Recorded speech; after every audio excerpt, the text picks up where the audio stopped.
And then there's just the practical side of this. Over the last, let's say, roughly 50 years, give or take, where the faith movement has been prevalent in the United States of America and other Western countries, people have become wealthy. Let's be clear about that. Kenneth Copeland is super rich. Yeah. Let me just talk about some of these people that we've been mentioning. And I've received this information from various different sources. And if any of the followers or the listeners or the actual people who are part of the ministry of these ministries want to chime in and provide us with the additional information, we'll be happy to make it available to those who are following this program. But it is reported that Kenneth Copeland's net worth is somewhere between $300 and $700 million. I've heard as high as $1 billion. Most sources put it closer to the $700 million. Now, I don't despair. Ken Copeland is actually a songwriter and a singer, and he has a pretty decent voice.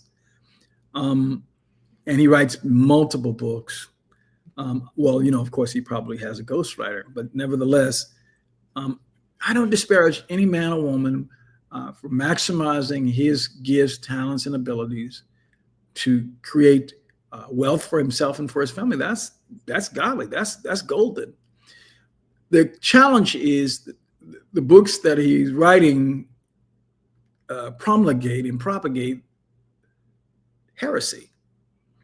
And I look at that kind of accumulation of wealth in the same way that I look at a drug dealer becoming wealthy. And in fact, in some sense, this is Jerry's opinion, okay? We know what we have with the drug dealer. A person who doesn't care.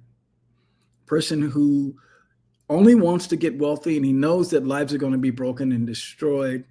And so we know to avoid drug dealers, right? Most people know to avoid drug dealers.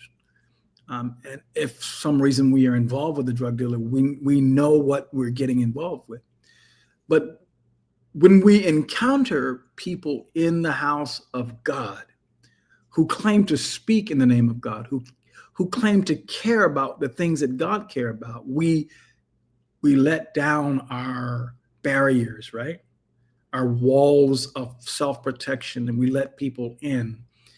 And the end result is that there's a trail of broken and bruised people physically and economically.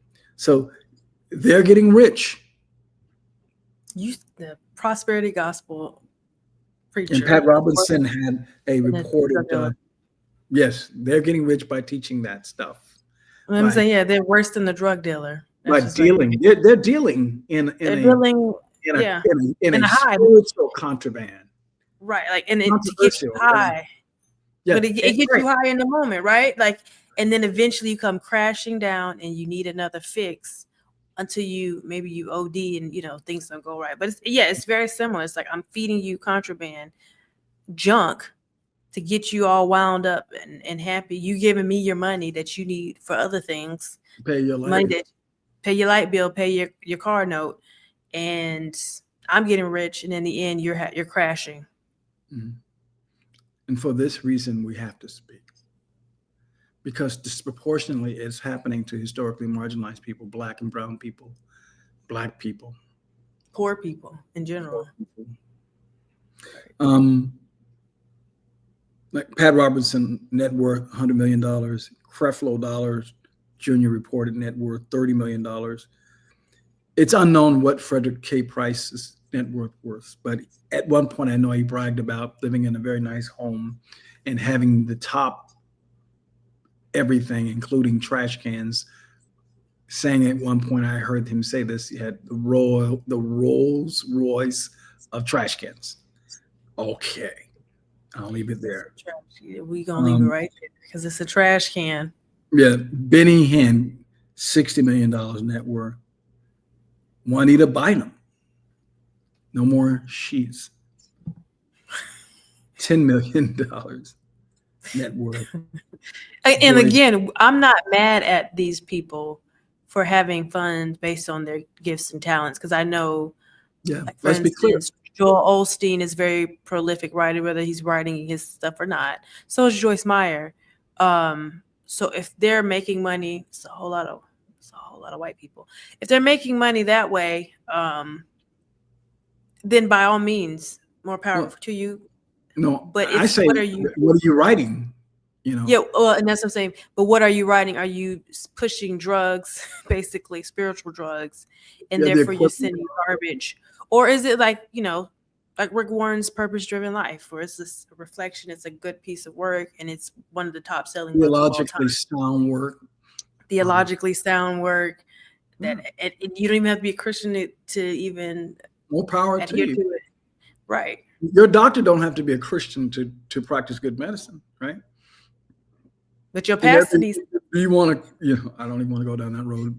But if someone's offering to operate on your brain, and he's still a resident, having completed his studies, but he's a strong spirit-filled Christian, are you going to go with that?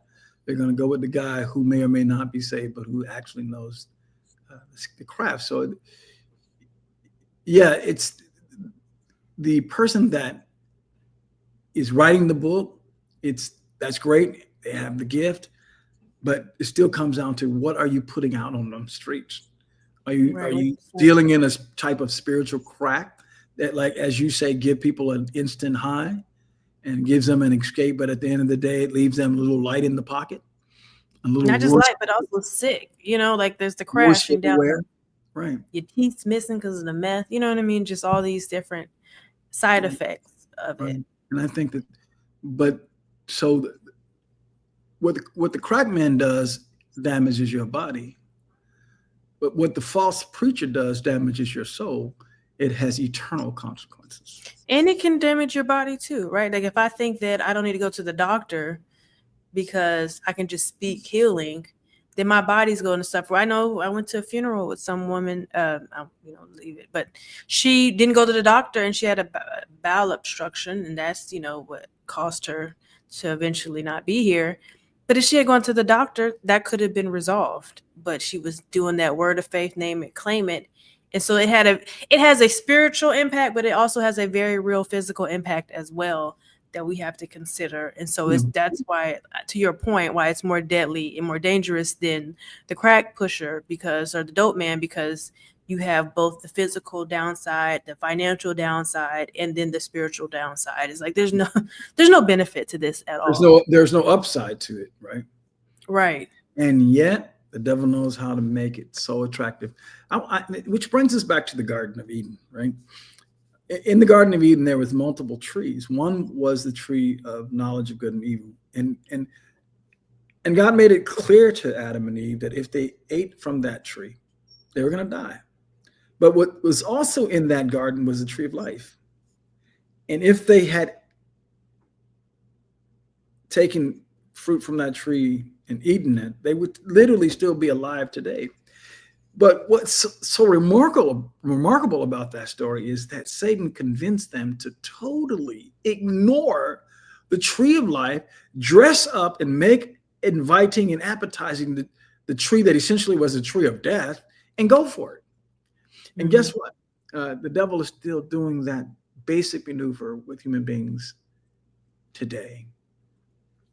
Yeah. And some of his most effective agents have collars and crosses, backward collars and crosses, and call themselves reverends and bishops and prelates and prophets and prophetess.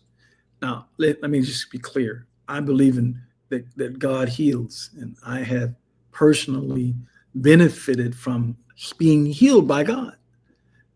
On another day, I can give my testimony about being healed. But what's really important is that we all understand that we're here to do God's will.